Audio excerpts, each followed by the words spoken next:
say definitively that religions are all bullshit. Welcome to Brainstorm. We have the explicit tag for a reason. This is a base level argument to a higher level morality. I get paid to science? Two science as much as one can science.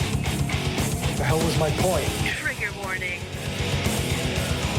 The Brainstorm podcast will criticize your most cherished beliefs. We attack nonsense in all its forms and discuss difficult subjects. If you peddle pseudoscience, supernatural woo, or religious dogma, then this is not your safe place. This is the home of hardcore skepticism.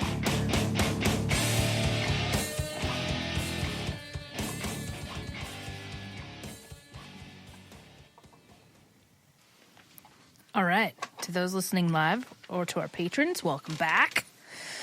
For those listening weekly, welcome to Shift to Reason Radio and the Brainstorm production that focuses on science, outreach, and education. We'll try our hand at teaching you a little bit about common skeptical topics, logical fallacies, errors in reasoning, as well as a bit about some religious apologetics, if we get to that. This episode is brought to you by Audible.com. Sign up for your free trial membership and free audiobook at audibletrial.com/brainstorm. I'm currently listening to some old school fiction, Portrait of a Lady by Henry James. It's a good read. Or a good listen. On audible.com/brainstorm. Yeah.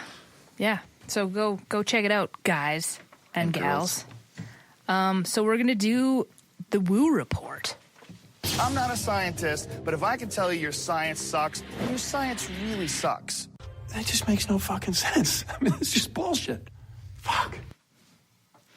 And speaking of bullshit, I don't know if this really fits into any kind of educational part, but here's an article from Vice, which they have all the best crazy shit. It's a good source for that. I love Vice. I've got the app on my phone. Anyway, apparently there are a group of people out there, lonely dudes that use magic to get laid. How do they do that? It's magic. It's magic. And I should. Is it spelled with a K? It's spelled with a K. Do you understand why it's spelled with a K? I think you should explain that. The reason why it's spelled with a K is that it distinguishes itself between magic or true magic, as practiced by Aleister Crowley, the great beast, 666, the most wickedest man in the world. Okay. Oh. Or magic, with the C, which is stage magic, which is illusion, which is, pulling rabbits out of your pants or whatever.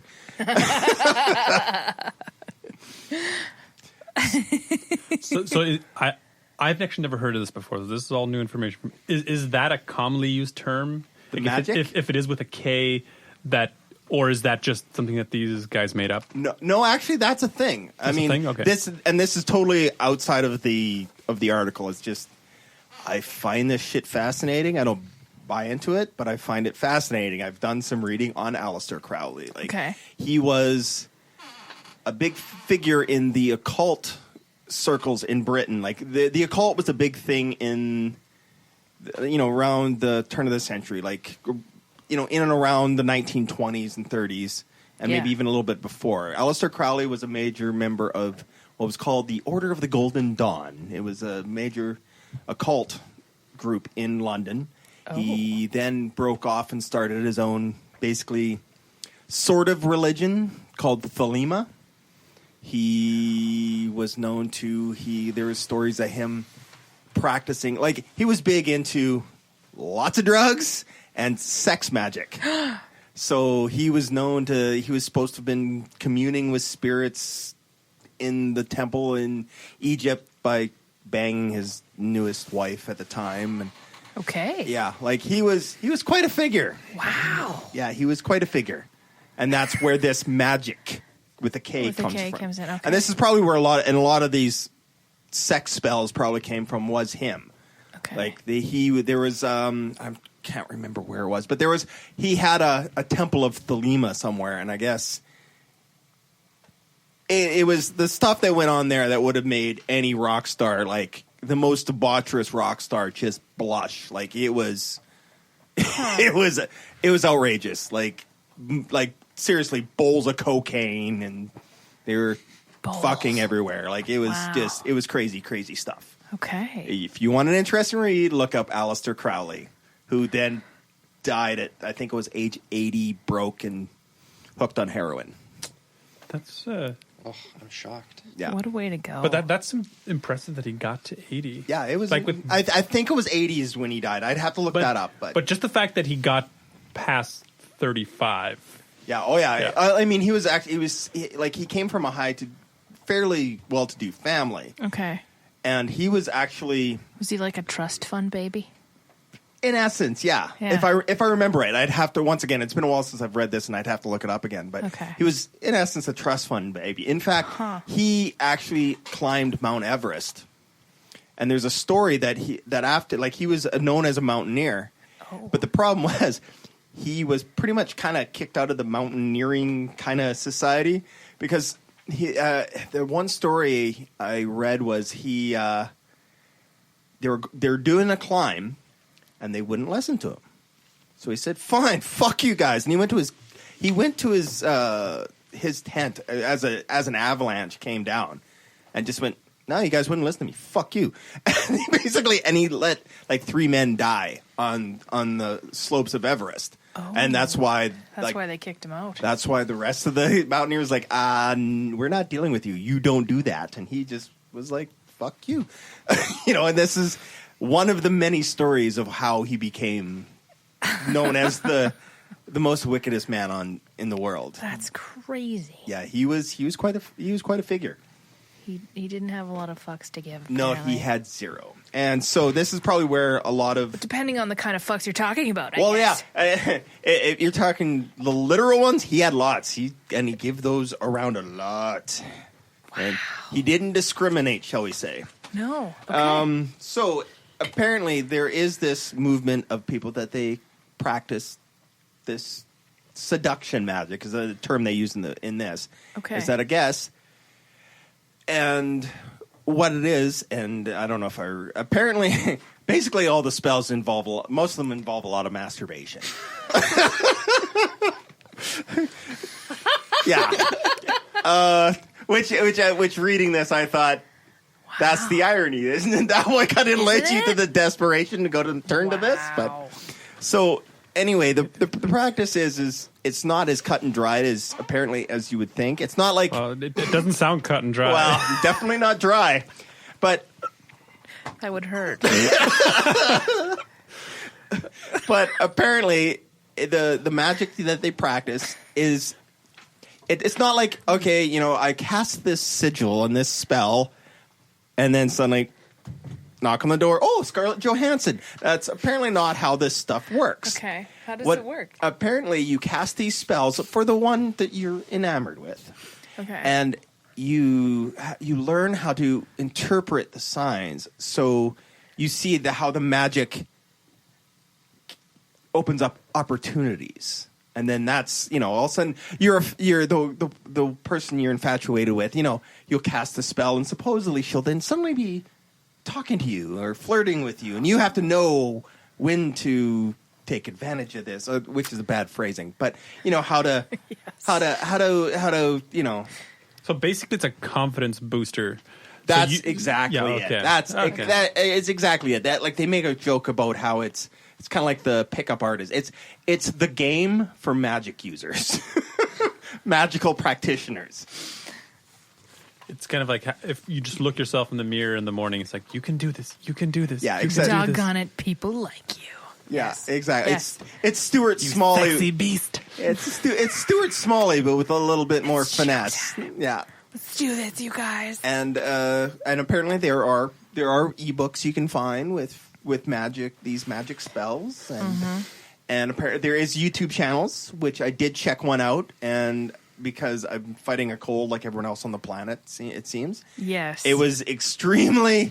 Normally my bullshit, my ability to put up with bullshit and absorb it and just kind of laugh at it is usually pretty high. Yeah. Higher than mine. I totally zoned out. I was just looking at this guy who is this kind of chubby accountant-looking guy talking about seduction magic, and I'm like, no. Is it like the same guy that was doing the hotness versus craziness thing? Do you remember that video? No, I don't remember that video. He was like, but I do know the chart you're talking about. Yeah, he got really complicated. Yeah. Well, no, this is just simply talking about casting sigils and whatever else. I did find a video where he was on a podcast talking with the Vigilant Christian, which that one I might have to watch again when I'm not sick. That one might be funny. That might be funny. Riveting. Yeah. So, do they describe in detail what the spells entail? Besides masturbation. Well, I'm curious. Like on that do you note, just like masturbate and read a thing, or do you have to have props? I do have an example of a simple spell. Okay, let's talk about that. Is it like a recipe? 2 mils of X? Yeah. Well, not quite. Well, but there's a step. It's more like a step by step. All right. You save the ejaculate. All right. That's where I was getting at. I was wondering if the part of the recipe. Well, we'll start at the simple one. Okay. So what you do is you write down a desire. That's step 1. Got it. Step 2. I want Scarlett Johansson. Yeah. You do? Sure. Who doesn't? Come on. Emma Watson. If she was in my bed eating crackers naked, I'd be like, oh, all right. Can I have one? Yeah. So, okay, step 2 is you create a sigil by omitting repeating letters and then arrange the remainder into an arbitrary abstract glyph. Step 3, masturbate. Step 4, forget about it. And then step 5, record the result in your diary. I can totally see how this would work. Yeah. And then forget about it. And it says here that forget about it. Although in this, the way it's phrased, it's like, do you forget about the masturbation or forget about the sigil? I'm not sure. It's not that clear. I'm hoping both. You blow your load into a sock. Yeah, and then so it says here that says that it is expected for the sigil to take effect in 24 hours. Okay. So more than enough time for a young warlock to get his stamina back after jerking the magic jerkin. It says that in the article? Says that in the article. Magic jerking. And I'm hoping that was in quotes. Nope. But this is Vice. They do these kind of things, right? Oh. So wait, is this all for dudes? This article is definitely angled towards the dudes. Like there's no women angle on this. So ladies can't double click their mouse and then do stuff like that. Well, what? Yeah. I mean, there was another one. Where is it? Why not me? We want equality, damn it! I mean, why can't you practice the same magic? I mean, really. I mean, there is one here about it gets really involved about obtaining a goat head and burying it, and that one's not nearly as funny. But there is another one which is there's another one that offers a foolproof way to get yourself the honey of your dreams. But this guy was bees. Yeah, it is the most powerful Is this incantation organic in honey? the book. It's the most powerful incantation in the book. Okay. So what you do is the spell works by placing a heavy stone on a sigil. What's the sigil? Well, you have to see above. Is it a beehive? So it's like the one where you write down your desire and you omit the repeating letters. Blah blah blah. Scarlett Johansson. Yeah. Yeah. And then you light and then in the middle of another magic circle. Then you light the candles and start chanting in Latin while imagining the sun. Well, I don't know what happens if you don't know Latin. Lorem ipsum. Yeah. Lorem ipsum. Is Carpe Diem Latin? That it is. And then after a round of chanting, you should begin to start imagining your target. And of course, begin masturbating. Jerking it isn't necessary, but it is recommended. Adding a little fantasy to your jerking. And then once your lust is strong, you call forward the spirits with Latin-esque language. And That's an esque. It's an esque. E-esque. Yeah. Oh God. Yeah. And then he recommends wiping your splooge on the piece of paper, but not too much. Because you will need to be doing this for 5 nights for the magic to work. The recipe calls for a hint. Yeah. Just a pinch. Just a pinch. My total reaction is just like ... That's it. I'm reactionless reading this. Well, I mean, the whole just article. Horizontal mouth smiley. The whole article Yes. started with this story of how this woman, she was eating supper with her boyfriend, and how he explained that he put some semen into the lasagna or into the pasta sauce. And, and then she started talking about how she was dusting around his voodoo shrine and found a ball of her hair. And then, she felt funny after that, and then it was explained that the lust spell had been broken because she had found the hair. And I'm like, well, yeah, because that's kind of fucking creepy. Yeah. So, yeah. I'd be creeped out if, oh my God. Yeah. I found the box of photos from before we had ever met. All of a sudden, I didn't like them as much. For some reason, they're wet and sticky and in a sigil. Why is this goat head in the backyard? Why is there no vowels in my name? and I can't think of a much bigger turnoff than finding somebody masturbating on their diary. I feel like that would just... That seems so wrong. Oh my God. I did have this girlfriend once. So that is how you make sex happen, guys. Well, see, there is, apparently there is a kind of a pushback to this. There are members in this community that feel that using this kind of magical incantation to get you laid. That's unfair. Is unfair. Is tantamount to sexual assault. Yeah. So women have a reverse counterspell, right? It was like Harry Potter or something. They never go into that, but probably. They should. Yeah. And I'm sure it involves masturbation, or maybe whatever the reverse of masturbation is.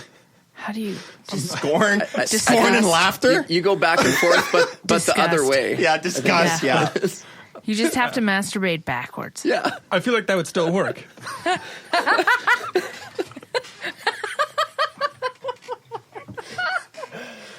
Any comments, Dave? Dave is really quiet on this one. Wait, is he a part of the podcast? I thought we just hired him. No, he totally has really wise things to say. I represent the minority viewpoint. Yeah. Sometimes.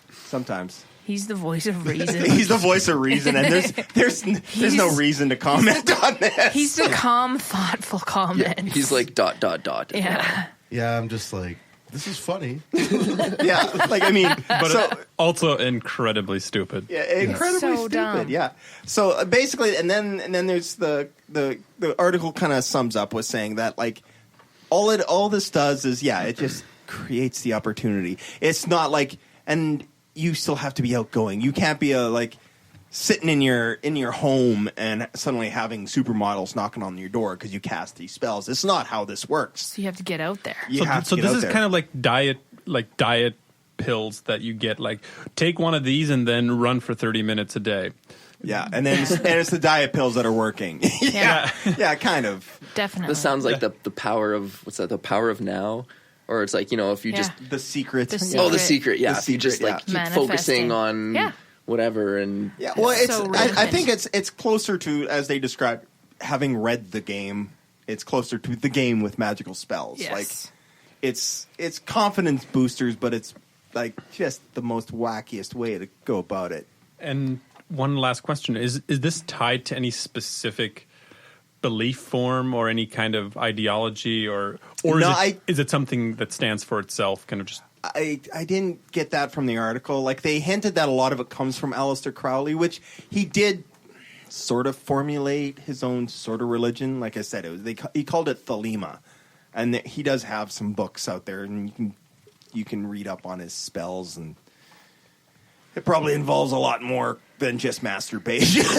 But bowls of cocaine and having sex in a tomb. Yeah, and there was a story that involved one of his acolytes and a farm animal. There was that. So bestiality. He was there was that. Yeah. Oh.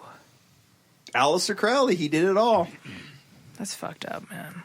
That was fucked up. Like I said, I picked this because it was stupid, and I thought it'd be funnier than all the Trump shit that's been floated. I needed that. I was getting a little bit sad before.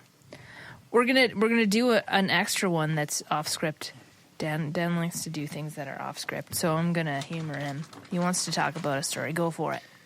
All right, everyone, I have some terrible news coming from the Federal Trade Commission in the United States of America. They just cracked down on an unusual product that has long enjoyed exemption from regulation, homeopathic drugs. Now, you're probably wondering why I'm saying this is such terrible news, and the answer is that the people that buy these homeopathic medicines will probably find this news very exciting and will probably make them much more popular amongst the people who are already buying them. So the article states that homeopathic medicines will now have to carry labels that say they're unscientific. Specifically, they need to effectively, all of the packaging on these products going forward as of a certain date, I don't know what that date is, have to effectively communicate 2 key disclaimers. Number 1, disclaimer the first, there is no scientific evidence that the product works. Disclaimer the second, quote, the product's claims are based only on theories of homeopathy from the 1700s that are not accepted by most modern medical experts, end quote.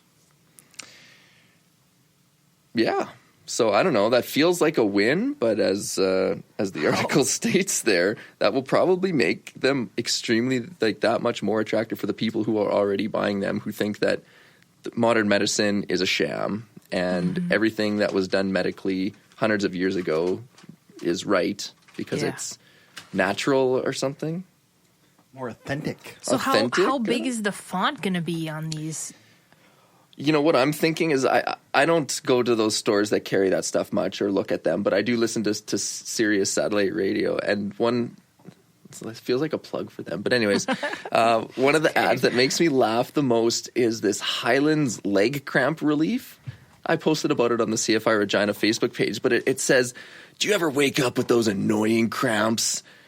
And apparently, so you take this homeopathic pill and within minutes, your cramp is gone and there's something in this pill that helps you get back to sleep. Well, if anyone's ever woken up in the middle of the night with a leg cramp, what happens? Within minutes, it goes away, and within minutes, you fall back asleep. So they're selling you a pill that probably costs $40, $80 for a bottle that you're very unlikely to ever use because leg cramps are, for most people, pretty rare to get woken up by them in the middle of the night. And it does exactly what would naturally happen if you don't take one. So frustrating. But anyways, now I'm imagining at the end of this, every ad, it will say in the quickest announcer voice ever, there's no scientific evidence that this product works. The product flips based only on theories from homeopathy of 1700s and are accepted by most modern medical experts.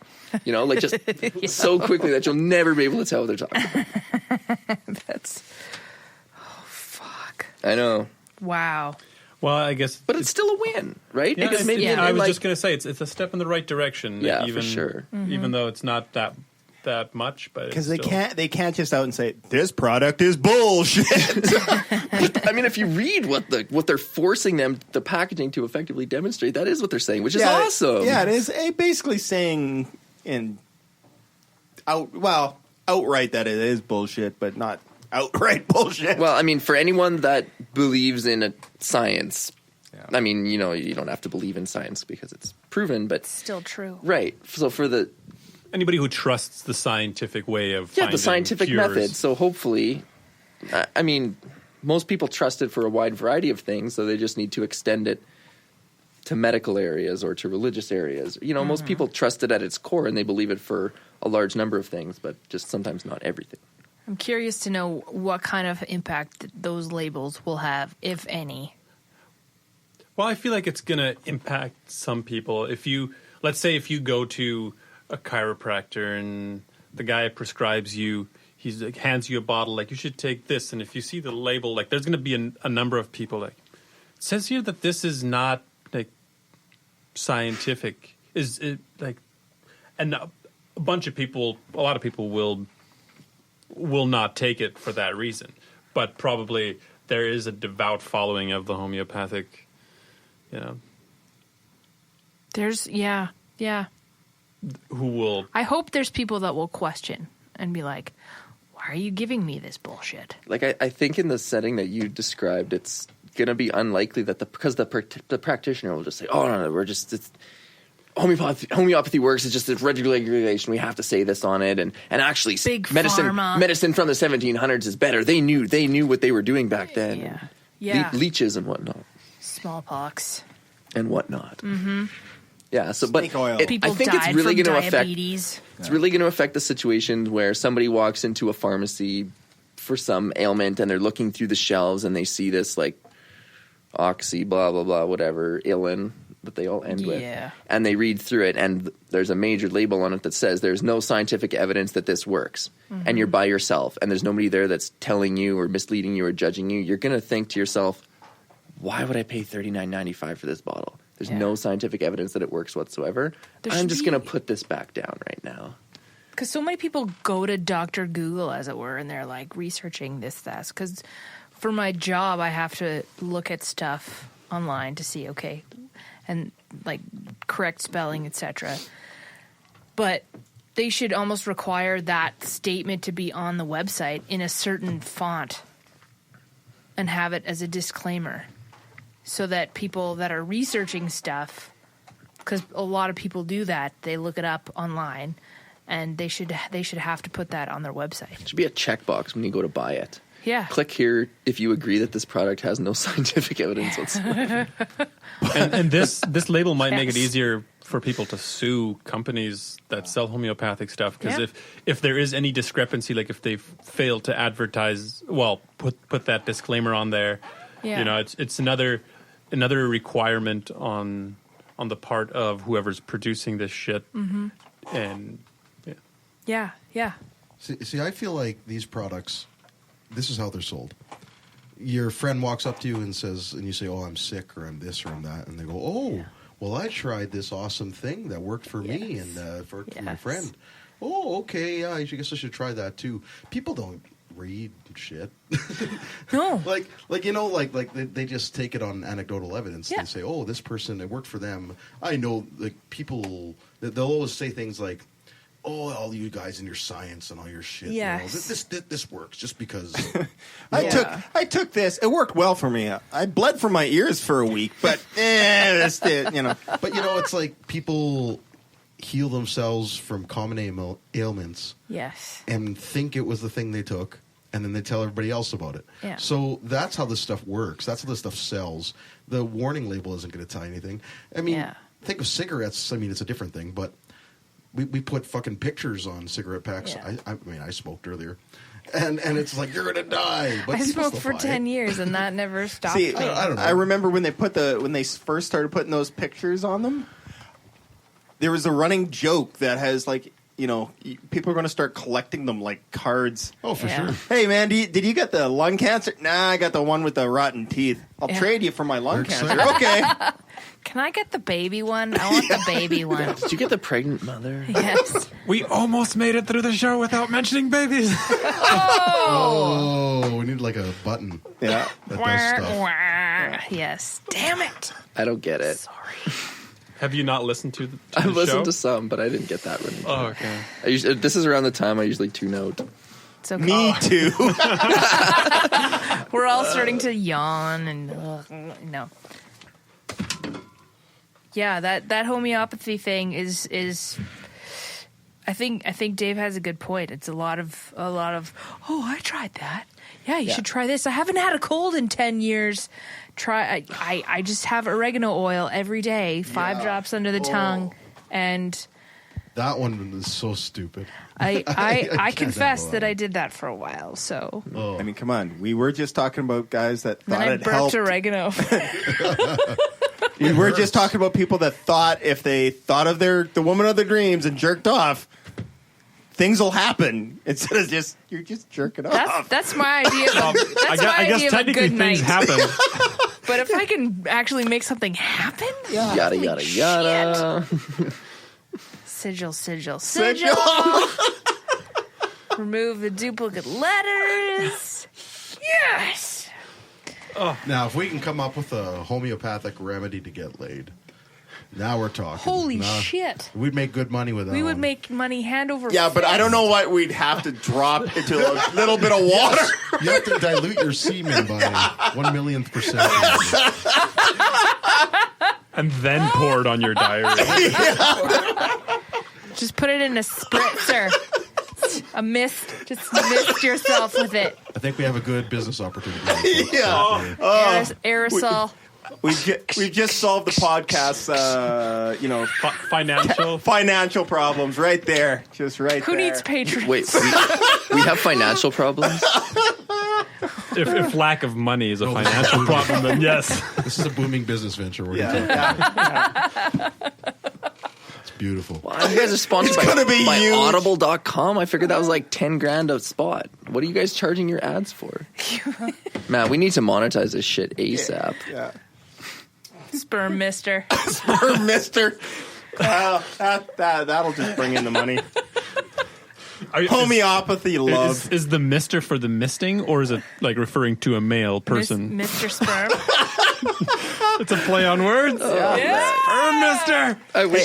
I think oh man, that just reminded me of like 20 years ago. My brother, Sperm mister? my brother and I used to be on the same spam email list or something because we would each get emails from this company called Spermomax, and each email just got more and more ridiculous. It was like your neighbors living in the apartment below you will ask you why you have so much sperm, and I was like, that sounds utterly seeping through the floor. Yes, that was their implication. It was not just an implication; they were literally saying you will have so much sperm that it will coat their apartment, and they got worse than this. Like, I should find you guys later and so what we do is my brother and I would just start forwarding each other these back and forth every day. We'd just be like, oh man, did you see that one about I can't even remember. It was saying like that you would drown your partner, like they might die. They might die. You would then you're doing it wrong. You would physically drown them. No. So anyway, Spermomax was like a I guess it was like a sperm production enhancer, ejaculate enhancer. And then I started like, is there people out there that are just like, man, I wish I just had more sperm every orgasm. Like, I thought it was about the orgasm. I need a bigger load. Yeah. They watch Scary Movie one. Fill a dump truck. Yeah, they watch Scary Movie one too many times. I'm like, I want to do that. I want to shoot the girl right onto the roof. That's my dream. Oh shit! I only get weird emails about people asking me if I trust them because they want to do a financial transaction. Well, maybe that could help solve our financial problems here. Spermomax. Well, speaking of spam emails, spam and sperm are really close together. Have you guys seen that TED Talk of the guy who actually responded to all his spam email for like a year or a couple of years? It was a TED Talk. Yeah. If you haven't watched it, go check it out. He decided to start responding to everything and just keep a conversation going with people. Super funny. It's funny you mentioned that because I thought about that because I've had a few of those emails make it through my spam filter. The last couple weeks, I've noticed there's there's probably 3, which is unusual. And I thought about that guy. I thought, hey, I should do that and see how far I can take it. I don't know. I should check my spam folder because I get offered Viagra a lot and Cialis. I get threatened sometimes. Do you? Yeah, I actually got that email scam that was going around about the police about the traffic violations. Oh, I actually did get those. Those. I get a lot of bank, like you have to verify your blah blah blah from the bank. Give us your credit card number and the little number in the back. Yeah. And the expiration date, just to verify. Yeah.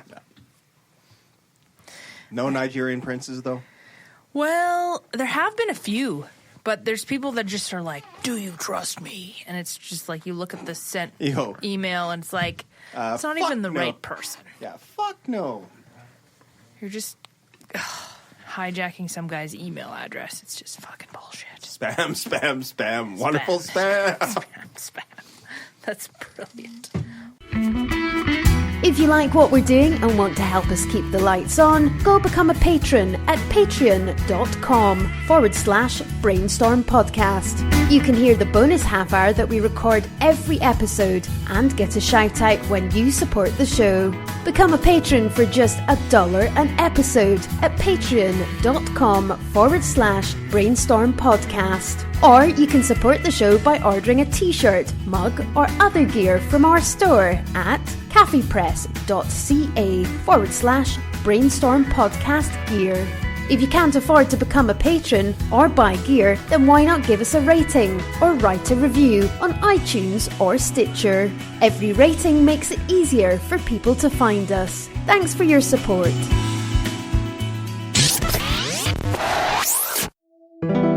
We are given one life, full of billions of small and large decisions. To be somebody, to change, to be kind, to give hope, to become a better person, and to leave a lasting impact on this planet. It is a decision to be made every single day while your heart is still beating. We've made our decision. Absence of clothing. Atheist and science-based apparel and merchandise, donating 50% of our profits to charity. Look good and feel good, without God. Check us out at absenceofclothing.com and find us on Facebook, Twitter, Instagram, and Pinterest for discount codes and other sweet swag. Use the code BRAINSTORM at absenceofclothing.com and get 10% off. Have y'all ever wondered what it's like to be a redneck with empathy? Have you never heard of a Southerner who isn't a blathering bigot? Well, have I got the show for you. It's the Podunk Polymath Podcast, hosted by myself, Chris, and it's the sentiments of a secular, sarcastic, screwed-up Southern SJW and skeptic. You can find me and the show on iTunes, Stitcher, YouTube, or your favorite podcatcher.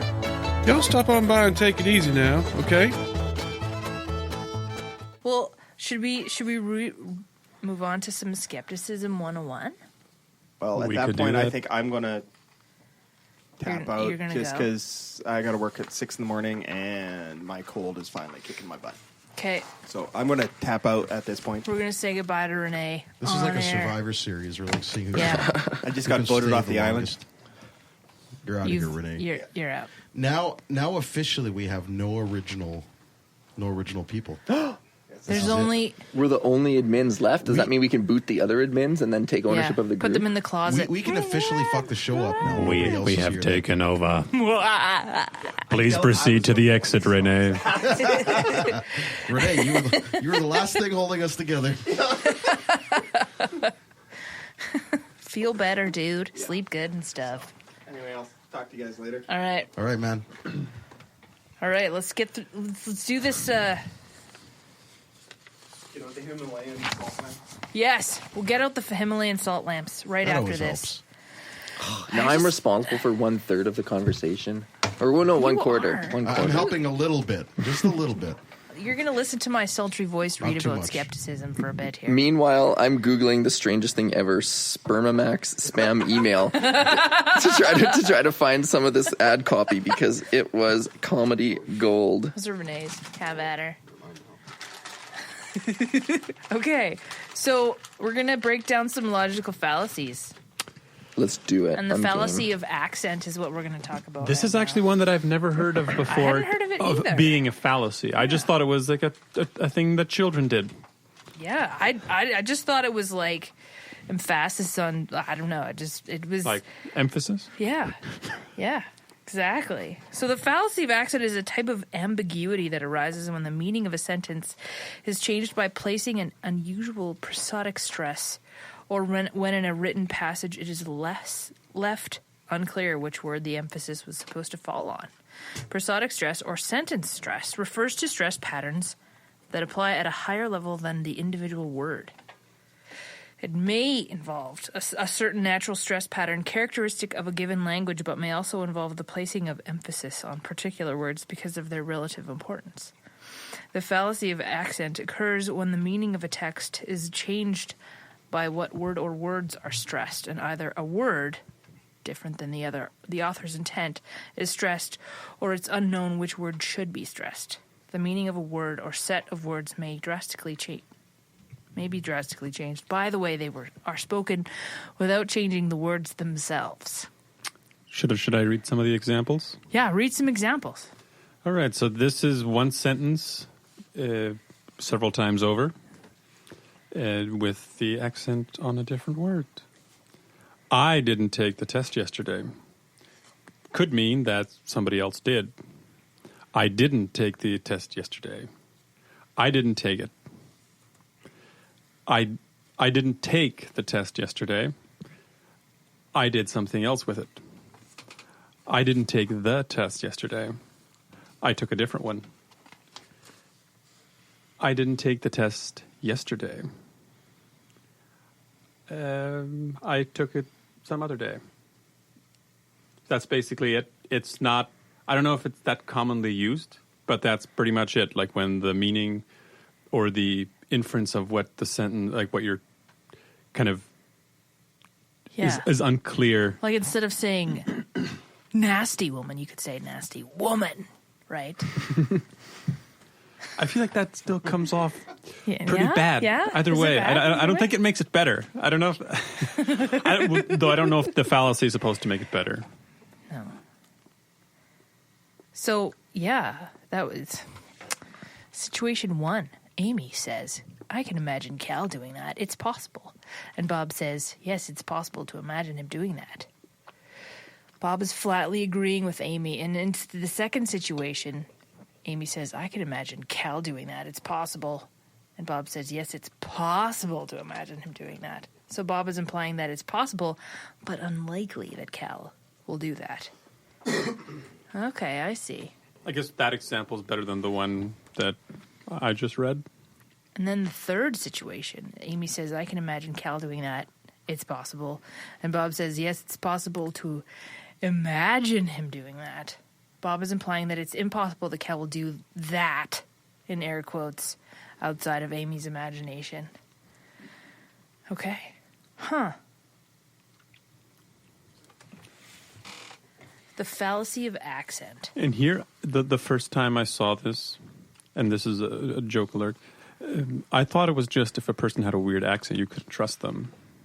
I thought that, I legitimately thought that was what the accent fallacy was about. I was like, so just if you don't trust somebody with a weird accent, You have a British accent, I can't trust you. yeah, like if it's a different accent, then you're not trustworthy. But then I looked up the definition, and now you know. now I know. And now you know. That's interesting. Huh. Very cool. So, okay. So what do we want to talk about apologetics? Not really, no. No? I have no desire to.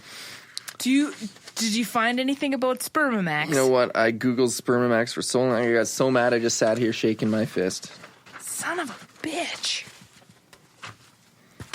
I mean, I even tried Googling like Spermomax neighbor, Spermomax ceiling. I know it said something about you like coating your ceiling with white. Yeah, like It's amazing that is a thing that somebody would strive for. There's so much sperm. That's great. helping you come monstrous loads that squirt straight to the ceiling. Like that's all these emails were exactly like that, and it's so sad that. I know. I remember on my brother's computer, he just had a folder that was called Spermomax. We just every time we got one, We put it in the we just folder. put it in the Spermomax folder and read through them later. Like it was just absolutely hilarious. That is. How could this not be a thread? Like I guess everyone else just rationally deleted their spam, but us we lapped it up. So to I never speak. got a Spermomax email. I might have done something with Okay, that. this was a long time ago. I was 15 to 18, so that's 15 years ago or so. Wow. Mm-hmm. Leo, you never got anything like that? The staying power, the sticking power of Spermomax, you might say, is very high. Sticking power. It's pretty sticky. Oh my. Apparently you could put it in pasta sauce. It's fantastic that human ingenuity is being focused on such problems. No doubt. You know? The troubleshooting. So are we just doing this now? It's just the next hour will be semen jokes. Yeah, ejaculation jokes. We're only. just going to be talking about semen. Just these punny Just things. stop tuning.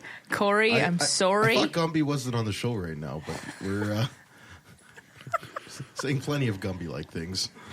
No, all right. That's my challenge to go high. While he lives on in the minds of all of us. Yeah. I hope you're I listening, think I just Gumby. put a rib out.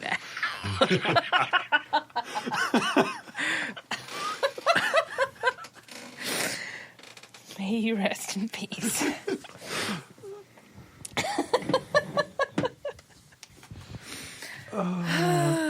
That's good. That's good. Okay, so if you don't want to talk about apologetics, what do you want to talk about? Oh, we can talk about apologetics if you want to. Okay, I'll talk about apologetics. You don't have to talk about them. You just have to listen to me talk about them. But did you prepare notes? I just copied what Corey had. Oh. You know But what he else? left. You know what else needs to happen? What? If you're not daily walking in a place of relationship to God, then the news that we have to bring you is that you're on your way to hell right now. Oh, you're barking up the wrong tree, Meg. I'm an atheist. I suspect that the Pope is an atheist. I don't believe in God. There you go. Thank you.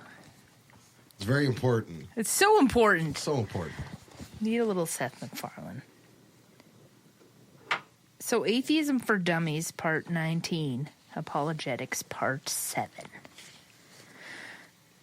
Has any of our listeners heard about the ontological argument, which argues that the very concept of God demands that there is an actual, existent God? Have you heard of that? Mm-hmm. I have.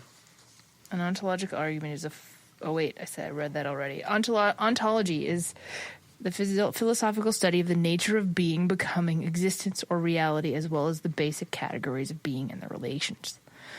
So an ontological argument is an argument about the state of being or of existence. More specifically, ontological argument. That's hard to say. Ontological arguments tend to start with a priori theory about the organization of the universe. Priori knowledge or justification is independent of experience, as with mathematics. For example, 3,000 plus 2,000 equals 5,000. Tautologies, for example, all bachelors are unmarried.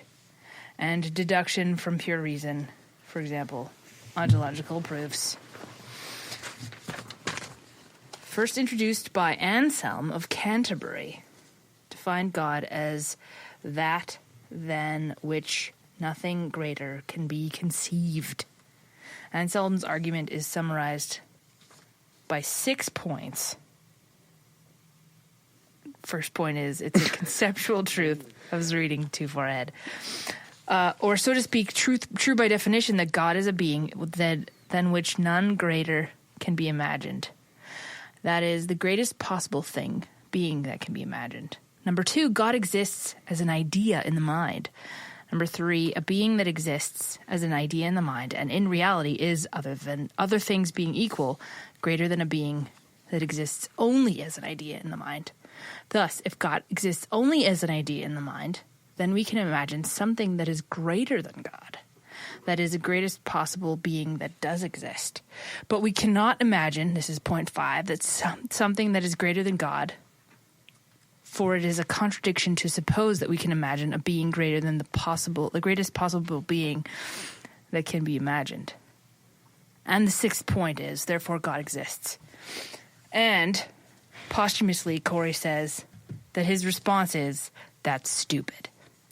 He says, you basically are just saying that you can imagine a being so great that it must exist, which is utter.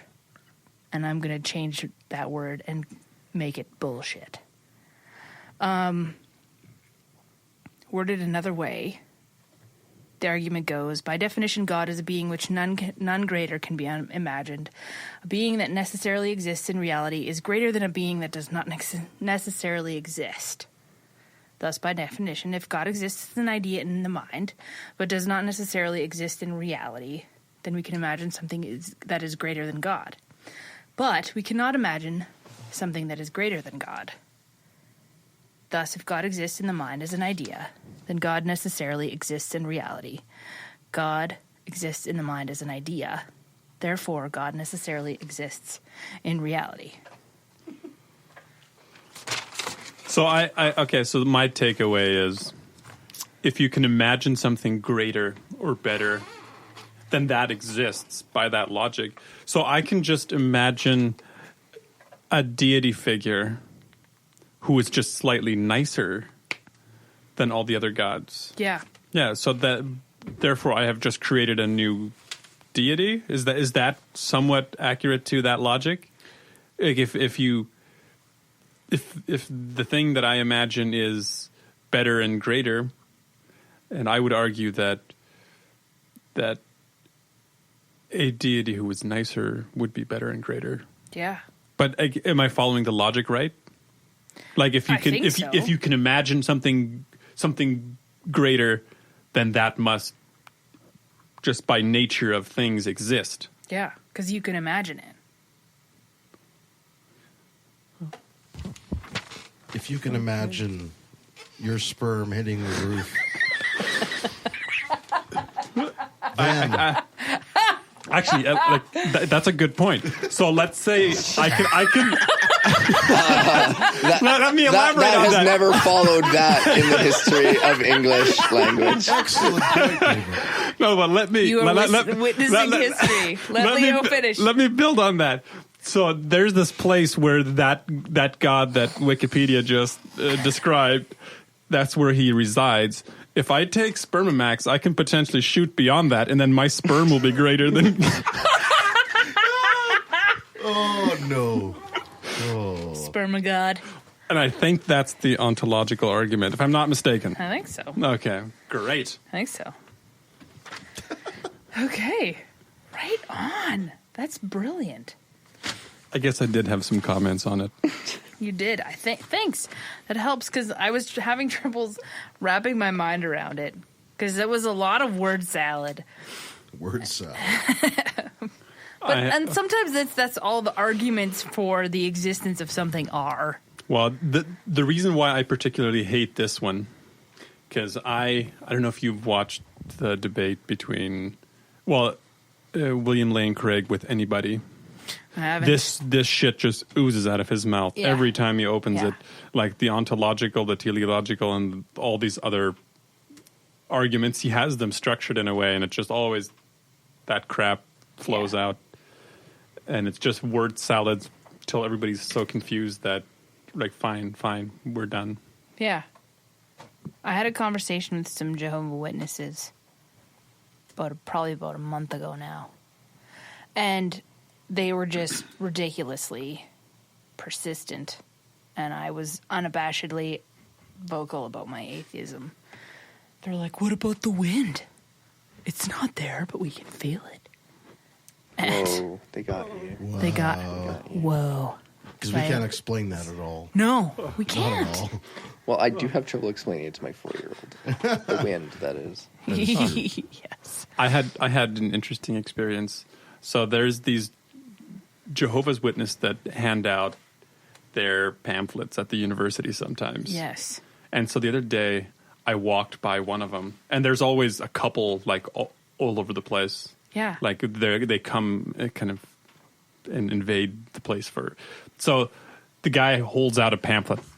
I took it. I knowing what it was, I took it. And then I kept walking. I knew I was going to run into another one of those. Yeah. And so the guy wasn't actually looking at me. And I noticed that he was the other guy who was handing shit out. Yeah. I tapped him on the shoulder and I gave the tract to him. And then I walked away. And he just had like a very confused look because it wasn't him that gave it to me. It was like his buddy, his partner. So I just took it from one guy and gave it to the other guy. That's brilliant. I thought it was funny. That's a good way to do it. You're not, it's recycling. Yeah. Here's your fucking bullshit back. The Watchtower. That's what they gave you? Yeah, I didn't even look at it. Like I just saw it. They were handing shit out. I thought I'd just. It's actually quite entertaining. I used to have these Jehovah's who would come to my house like every few weeks and give me another Watchtower, and I'd be like, oh yeah, well, whatever. Yeah. Did you ever like debate them on that stuff? No, they just asked me, oh, what do you think? And I was like, well, I'm an atheist. Oh, okay. It was just like wow. That was it. And I'm like, okay, well, whatever. We'll see you later. The longest I've ever debated with a Jehovah's Witness, and it's the only time that I've ever given them the time of day. Mm-hmm. But the one time I had nothing else to do, and just one of them came up to me in the park, and she's like, "Do you have a couple of minutes?" And I was like, I'm like, actually, I do. I have nothing else planned except a haircut today. And so we sat down on a park bench, and then I would just every single point, I would just throw some shit back for over an hour. Wow, she was persistent. And, yeah, I was surprised. I just figured I'm just going to sit here and throw shit back at her. And it took over an hour, and all of a sudden she's like, well, I don't want to keep you any longer, and then walked away. But wow, after that I was like, that was a complete waste of my time. I love frustrating those people and coming back with stuff, and it's fun. It's fun to exasperate them to a point. Because they get really frustrated, like they need order. They think that all of that morality comes from God, the right and wrong stuff, and it's just, it's like they're seeing a once thought extinct species in a zoo or something like that. It's like, holy shit, the saber-toothed tiger is real. I don't know. Seems it's crazy. Do we have to cut it off soon? Oh yes. We have 10 minutes left of broadcast time. Okay. Well, I hadn't weighed in much lately. I was very, very disappointed in the internet for not being able to find some 10, 15-year-old comment thread where people had discussed this. How is that not a thing? These were hilarious. Things do disappear sometimes. It's if weird.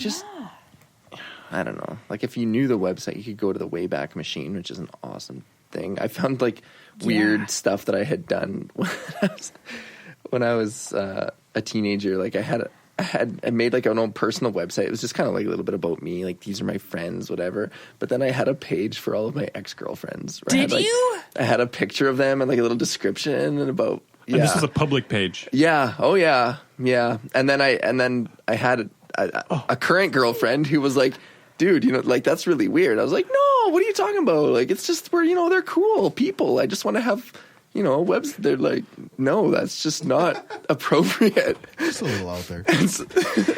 But I couldn't go that way back to get that. It was like just a couple months after I had deleted all of them. Oh. Yeah. I wish I could actually go way, way back and see that. I think that would be funny. That would be hilarious to see that. Yeah. And I mean, in retrospect, pretty creepy.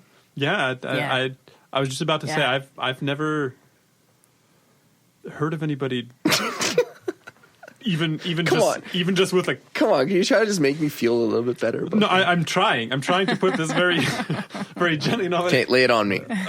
Just say what you're trying to say. Well, it just seems odd that, having a description for it. Like, I can understand photos. If you have a private photo album of your ex-girlfriends, that's like, but that's fine. But so you had a page and you mentioned your ex-girlfriends. Did you talk about the relationship? No. It was like, I dated this girl from 2007 to 2008. And, okay. And, I met her at Domino's Pizza, and, it was like that. Okay. And, I rationalized it. I kept a diary for a long time. I rationalized it because I never really had, messy breakups. It was just kind of you got bored. Both people went their separate ways, and it was like, it was all fine. amicable. Yeah, and so then I thought, why not would I memorialize this on a website, and why should my current girlfriend not be totally fine with this? I'm trying to think of the vice versa. If I started dating this girl and she had a website with all of her ex-boyfriends on it, I'd be like, I'm just going to piece the fuck out right now. This is my relationships past museum. It's I had all these tabs. So it was home, about me, my cars, my sports, my jobs, my exes. Yeah. Oh, all right. I think we got to wrap it up. So I don't have any more words to say. Well, you know what? With Spermomax, you can't wrap it up. No house can hold me. You will actually explode. the condom. And on that note, I'd like to thank our listeners for being awesome. And yeah. And our sponsors, Spermomax, Audible.com, and Reasonist Inc. Reasonist Inc. Definitely. Reasonist Inc. I'm sorry. This is bad. So blah blah blah. SoCam license. Thanks to everybody, or thanks to our patrons and stuff. For letting us play music and be ridiculous. We'll catch you on the flip side. And we're sorry, Corey. I apologize. I'm so sorry. Corey, I'm so sorry. I will never come back. I'm so sorry. I'm just devastated that your followers have to hear this. Fuck this right out, man. Is it too late to say sorry?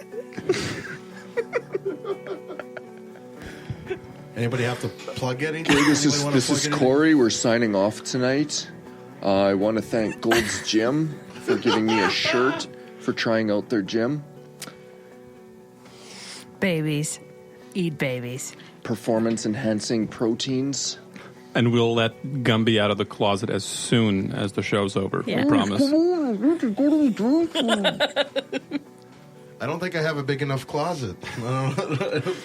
Well, I meant plug. Festivus, the other Friday, office. December 12th. Be there. Will Gumby fit in the tub?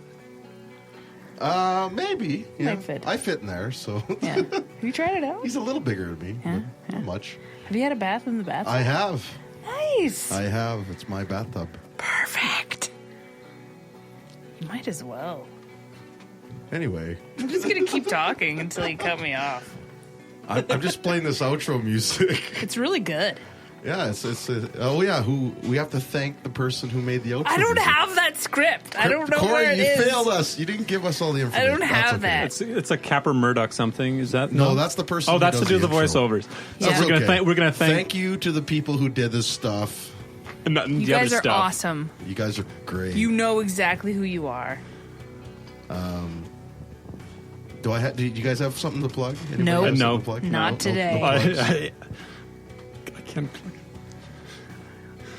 I'd like to plug my not being here anymore because I'm totally ashamed at the shitty hosting job. We're leaving now. Actually, I think you did a good job. Yeah, excellent job, Angela. Let's say that. Honestly. It kind of went downhill, but it wasn't your fault at the end. Like we just kind of fucked it up with Spermomax's like fault. Spermomax. No, and- but that was good. Yeah, That was a good show. You guys it- did great.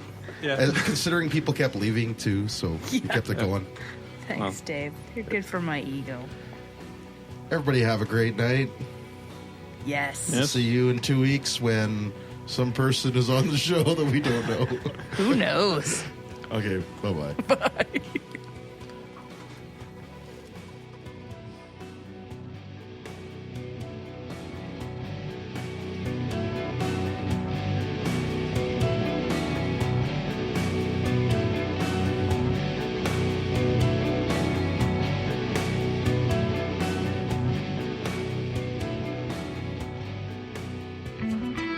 We just wanted to say thanks to everyone who listens to us, shares the show, gives us a rating on iTunes or Stitcher, or supports us through Patreon and Gumroad.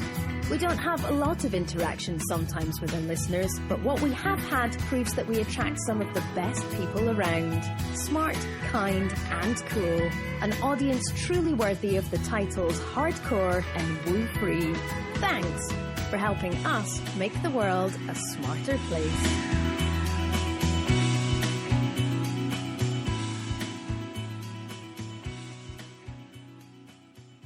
This is an opinion-based podcast. Each person on the podcast is responsible for their own opinions, and those opinions don't necessarily reflect the views of the rest of the panel. Any guests or anyone associated with the people on the podcast, such as spouses, partners, children, other family members, friends, or employers. No one person speaks for the podcast with the possible exception of Corey, and he doesn't speak for anyone else on the show. The Brainstorm podcast does not represent the views of our sponsors.